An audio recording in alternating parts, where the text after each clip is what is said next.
Chapter 8 Explorations. Jeanne had taken to wandering the pipeworks alone. He would go to his assigned tunnel and do his job quickly. Once you got good at using your wrenches and brushes and tubes of glue, it wasn't hard. Most of the workers did their job quickly and then gathered in little groups to play cards or have salamander races or just talk and sleep. But Jeanne didn't care about any of that. If he was going to be stuck in the pipeworks, he would at least not waste the time he had. Since the long blackout, everything seemed more urgent than ever.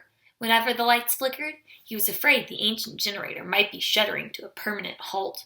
So when the others lounged around, he headed toward the edges of the pipeworks to see what he could see. "Pay attention," his father had said, and that's what he did. He followed his map when he could, but in some places the map was unclear. There were even tunnels that didn't show up on the map at all. To keep from getting lost, he dropped a trail of things as he walked. Washers, bolts, pieces of wire, whatever he had in his tool belt, and then he picked them up on the way back. His father had been at least a little bit right. There were interesting things in the pipeworks if you paid attention. Already he had found 3 new crawling creatures, a black beetle the size of a pinhead, a moth with furry wings, and the best of all, a creature with a soft, shiny body and a small spiral-patterned shell on its back. Just after he found this one, while he was sitting on the floor watching in fascination as the creature crept up his arm, a couple of workers came by and saw him. They burst into laughter. "It's Bug Boy," one of them said. "He's collecting bugs for his lunch." Enraged, Jeanne jumped up and shouted at them. His sudden motion made the creature fall off his arm to the ground, and Jeanne felt a crunch beneath his boot. The laughing workers didn't notice. They tossed a few more taunts at him and walked on, but Jeanne knew instantly what he had done. He shifted his foot and looked at the squashed mess underneath. Unintended consequences, he thought miserably. He was angry at his anger. The weight surged up and took over.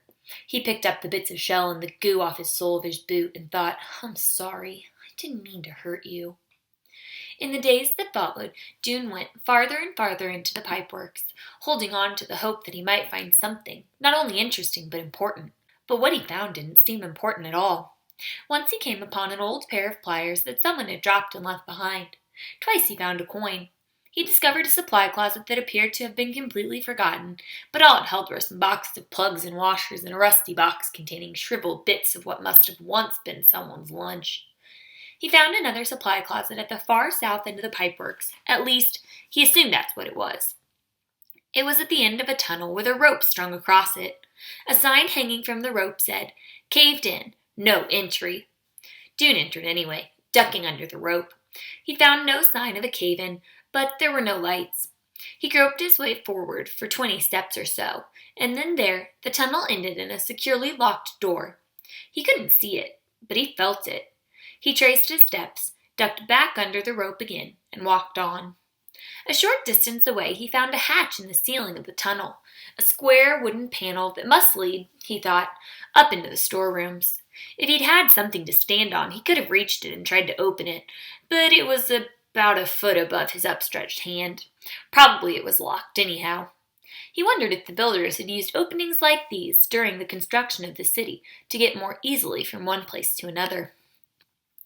On days when his job was near the main tunnel, he sometimes walked along the river after he'd finished working. He stayed away from the east end, where the generator was. He didn't want to think about the generator. Instead, he went the other way, toward the place where the river rushed out of the pipeworks. The path grew less level at this end and less smooth. The river here was bordered with clumps of wrinkled rock and seemed to grow out of ground like fungus. Jeanne liked to sit on these clumps, running his fingers along the strange creases and crevices that must have been carved somehow by running or dripping water. In some places there were grooves that looked almost like writing. But as for things of importance, Jeanne found none. It seemed that the pipeworks was of no use after all to a person who wanted to save the city. The generator was hopeless. He would never understand electricity. He used to think that he could use electricity to invent a movable light, if he studied hard enough. He took apart light bulbs. He took apart electric outlets on the wall to see how the wires inside wound together, and in the process got a painful, vibrating jolt all throughout his body. But when he tried to wind the wires of his own together in exactly the same way, nothing happened. It was what came through the wires that made the light, he finally understood, and he had no idea what that was. Now he could see only two courses of action. He could give up and do nothing, or he could start to work on a different kind of movable light. Dune didn't want to give up, so on his day off, one Thursday, he went up to the Ember Library to look up fire. The library occupied an entire building on one side of Bilboio Square. Its door was at the end of a short passage in the middle of the building. Dune went down the passage, pushed open the door, and walked in. No one was there except for the librarian, ancient Edward Pocket, who sat behind his desk writing something with a tiny pencil clutched in his gnarled hand. The library had two big rooms, one for fiction, which was stories people made up out of their imagination, and the other for facts, which was information about the real world. The walls of both rooms were lined with shelves, and on most of the shelves were hundreds of packets of pages. Each packet was held together with stout loops of string. The packets leaned against each other at angles and lay in untidy stacks. Some were thick and some were so slim that only a clip was needed to hold them together. The pages of the oldest packets were yellowed and warped, and their edges were uneven rows of ripples. These were the books of Ember, written over the years by its citizens. They contained their close-written pages, much of what was imagined and everything that was known. Edward Pocket looked up and nodded briefly at Dune, one of his most frequent visitors. Dune nodded back. He went into the fact room, to the section of shelves labeled F. The books were arranged by subject, but even so, it wasn't easy to find what you wanted.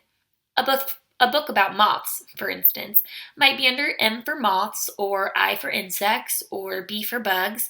It might even be under F for flying things. Usually you had to browse through the entire library to make sure you found all the books on one subject. But since he was looking for fire, he thought he might as well start with F. Fire was rare in Ember.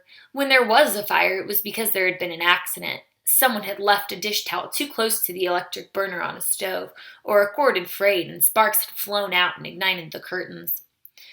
Then the citizens would rush in with buckets of water, and the fire was quickly drowned. But it was, of course, possible to start a fire on purpose. You could hold a sliver of wood to the stove burner until it burst into flames, and then for a moment it would flare brightly, giving off an orange light. The trick was to find a way to make the light last. If you had a light that would keep going, you could go out into the unknown regions and see what was there. Finding a way to explore the unknown regions was the only thing Dune could think of to do. He took down the book from the F shelf. Fungus, it was called. He put it back. The next book was called How to Repair Furniture. He put that back too. He went through the foot diseases, fun with string, coping with failure, and canned fruit recipes before he finally found a book called All About Fire. He sat down at one of the library's square tables to read it. But the person who had written the book knew no more about fire than Dune. Mostly the book described the dangers of fire. A long section of it was about a building in Winifred Square that had caught fire 40 years ago, and how all its doors and all its furniture had burned up, and smoke had filled the air for days. Another part was about what to do if your oven caught on fire. Dune closed the book and sighed. It was useless. He could write a better book than that. He got up and wandered restlessly around the library. Sometimes you could find useful things just by choosing randomly from the shelves. He had done this many times. Just reached out and grabbed something, in the hope that by accident he might come across the very piece of information he needed. It would be something that another person had written down without understanding its significance. Just a sentence or two that would be like a flash of light in Dune's mind, fitting together with things he already knew to make a solution to everything. Although he'd often found something interesting in these searches, he'd never found anything important. Today was no different. He did come across a collection called Mysterious Words from the Past, which he read for a while. It was about words and phrases so old that their meanings had been forgotten. He read a few pages. Heavens above indicates a surprise. What heavens means is unclear. It might be another word for floodlight. Hogwash means nonsense, though no one knows what a hog is or why one would wash it. Batting 1,000 indicates great success. This might possibly refer to killing bugs. All in the same boat means all in the same predicament. The meaning of boat is unknown. Interesting, but not useful. He put the book back on the shelf and was about to leave when the door to the library opened, and Lena Mayfleet came in.